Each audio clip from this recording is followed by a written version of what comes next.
Many of you are aware that a little over 4 years ago, we lost a giant political and leadership voice in our country. John Lewis, who was a congressman from Georgia, died in July of 2020. And you may be familiar with some of Lewis's record. Before he was a politician, he was involved in politics in terms of work with the civil rights movement.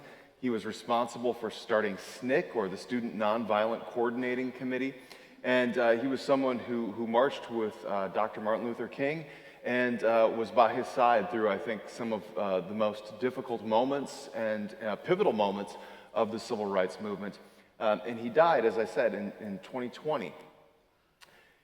Of all the things that he did and all the things that he said, one of the most lasting quotes of his that has stuck with many people and sort of gotten in a lot of our imaginations was one that came in the form of a tweet, of all things, in 2018, where he ended the tweet by talking about the importance for work like his, when it's work for justice and for goodness and equality.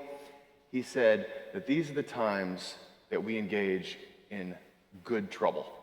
You remember that? Remember when he said good trouble? It sort of went viral in a lot of ways. People were talking about it. What does that mean? He didn't even need to unpack it necessarily. Everybody sort of understood what it means to do good trouble.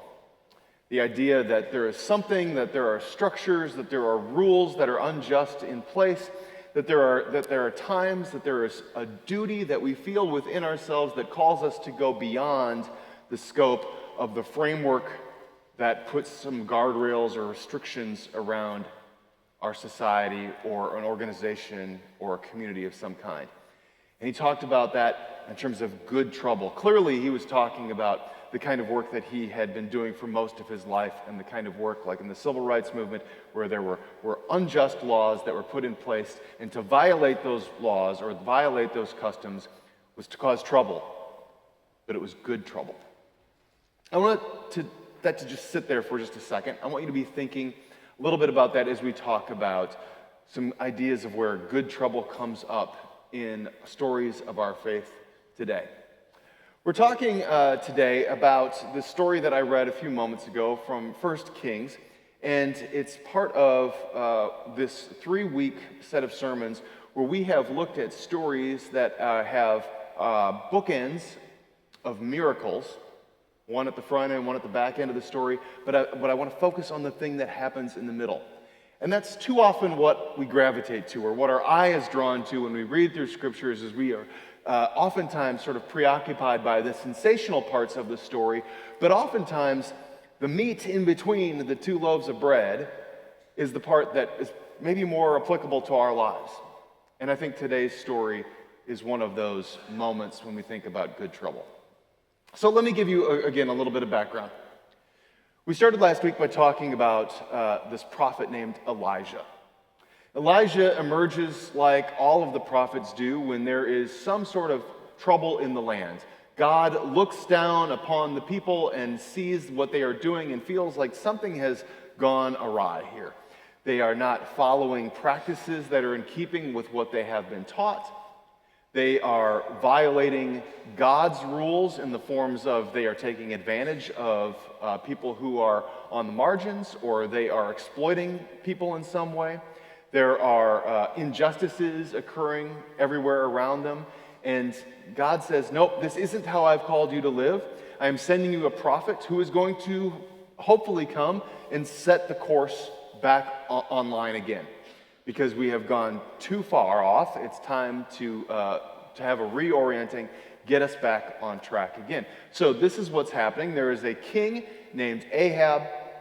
King Ahab is worshiping foreign gods. He's taking the people in all different directions. He's married this woman named Jezebel, and she just compounds the problems. And God says, we need a prophet to come in and speak a word of truth to the people. So Elijah enters the scene, and he comes at a time of famine.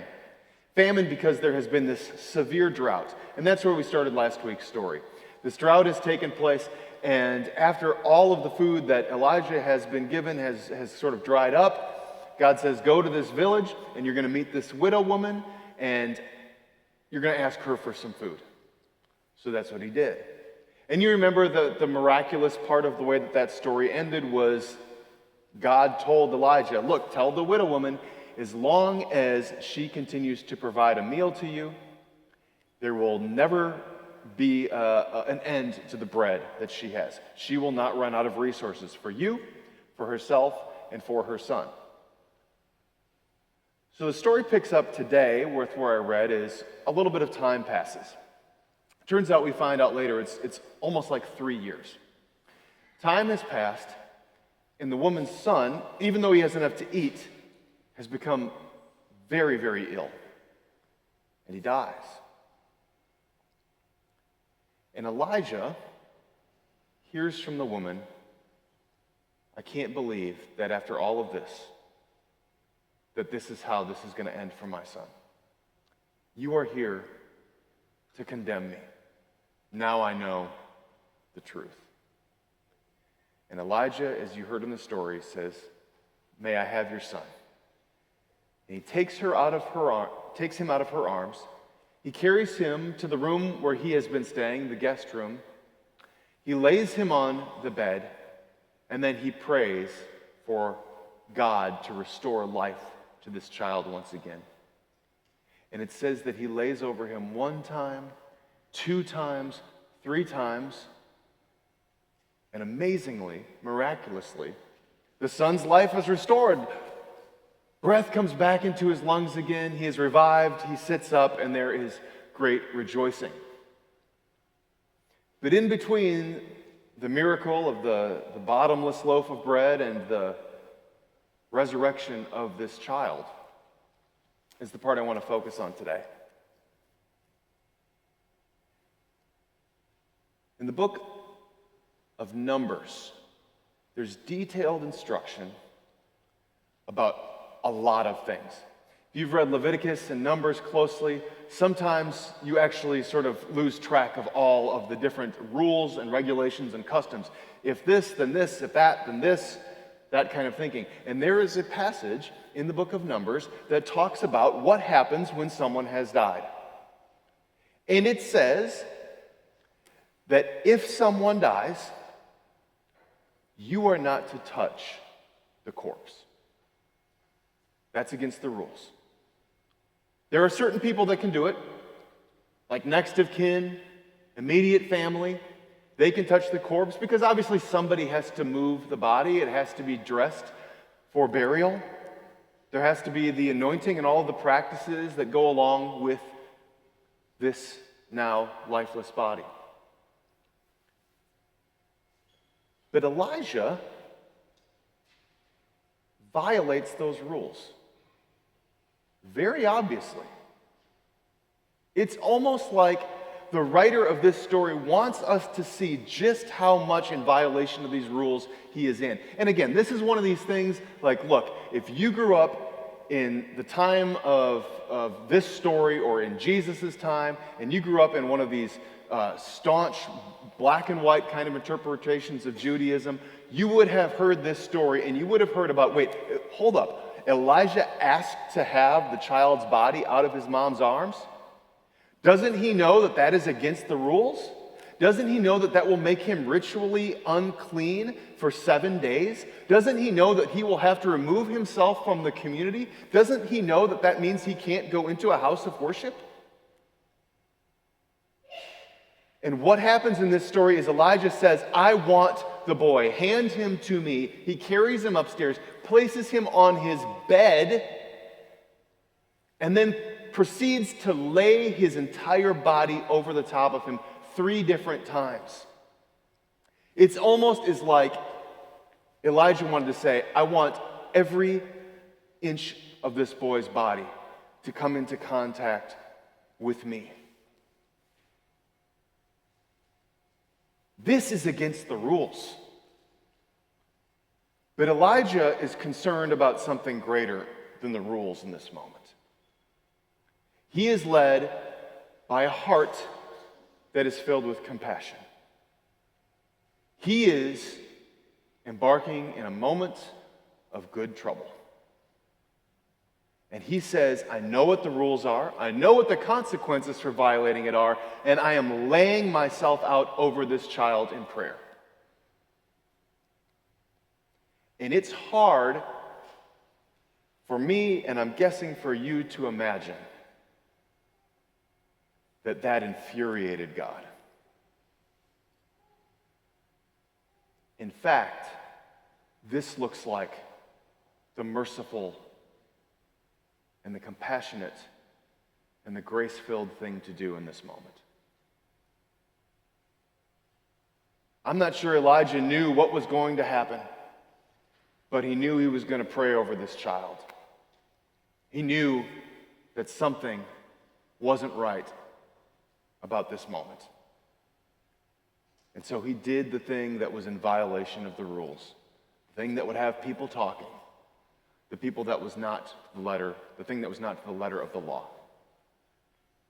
And the truth of the matter is that this is one of the early examples of the Bible of this kind of thing happening, but by the time we get to Jesus' ministry, it is happening a lot. Think of the times that you can recount from the Gospels and the stories of Jesus. What about the time that Jesus encounters the man in Matthew with the withered hand? And Jesus helps the man to be healed, but it's on the Sabbath. What about the unclean woman who has been hemorrhaging, bleeding for months or years, and comes and touches Jesus, and Jesus comes into contact with her? And instead of saying, nope, keep your distance, you will cause me to be unclean, he embraces her. Jesus goes into all of those kinds of situations. And he doesn't care about the consequences because it's just going to be people talking anyway. There's other stories like the parable of the Good Samaritan. He did the thing that was culturally forbidden to do. He came across a man who was Jewish and he was a Samaritan. And the tale tells us itself. The Jews and Samaritans do not get along. And he cares for him. He comes in contact with his seemingly lifeless body, covered in blood, and he cares for him anyway. And let's remember that just about any time that there is a woman who is named in the Bible, she is committing good trouble. Tell me after the service if you can think of a story of a named woman in the Bible who did not commit good trouble. They're there because of their actions and what they did and how it was a part of God's purposes. That's why the stories get mentioned in the Bible.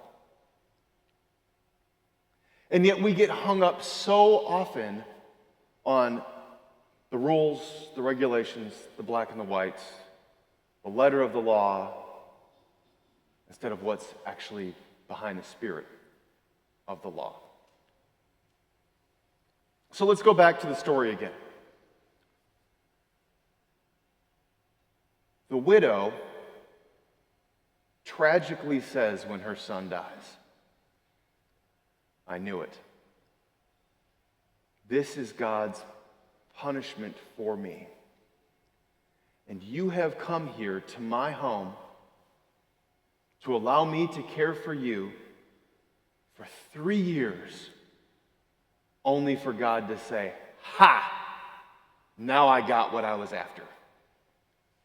I set out to punish you and inflict this upon your child. And I think that Elijah's heart broke in that moment. And that's when he took the child, laid out over him, prayed God to do something, if something could be done in this moment. And the child's life was restored. I'm not so sure if the point of this story was that the child's life could be restored, or that God was correcting some bad theology that this woman was holding on to. See, her belief was that if something terrible happened, a terrible misfortune, something like her child dying, If that was the case and she was going to experience then that was something that she did. That was the only way for her to make sense of it. But it's like Elijah and God, through Elijah's actions, said, no. We need a dramatic course correction here. This is not how I work. Let me show you the difference in what you think I'm about and what I'm really about. And the child has life back in his lungs again. And the woman begins to realize, no, in fact, God is gracious and not out to punish me. But would this have happened had Elijah not broken the rules? Had he not put himself out there? Had he not said, you know what? 7 days of being unclean and removed from society is a small price to pay for the compassion I can show to this woman in her most desperate moment. And that, I believe, speaks far more to God's nature than the miracles and certainly the poor theology that the woman had going into this moment.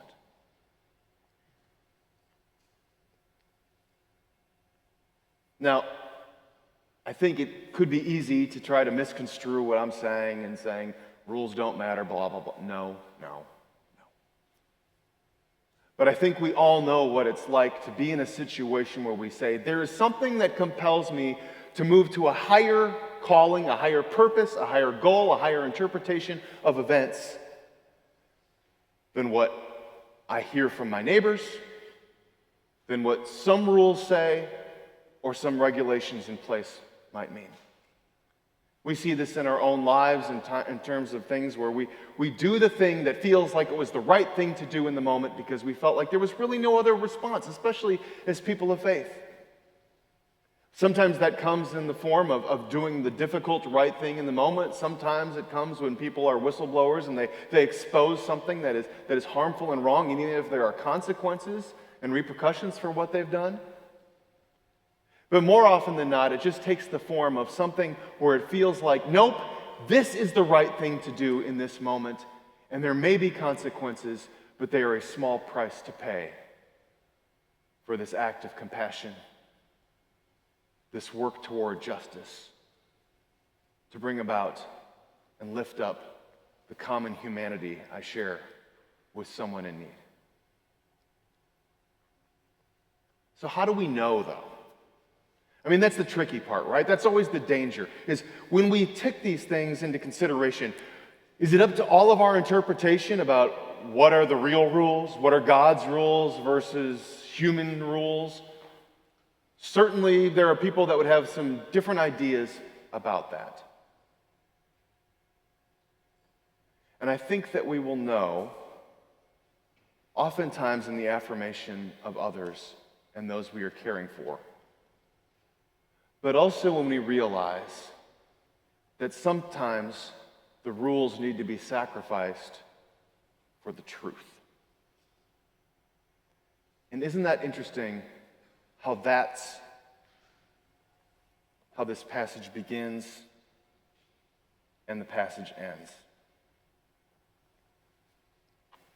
She says to Elijah, "What have you against me, O man of God? Have you come to me to bring my sin to remembrance and cause the death of my son?" But by the end, she says, "Now I know that you are a man of God." Why? Because the word of the Lord in your mouth is truth. She understands now the truth of God's nature. She understands that truth has a higher calling than that of rule.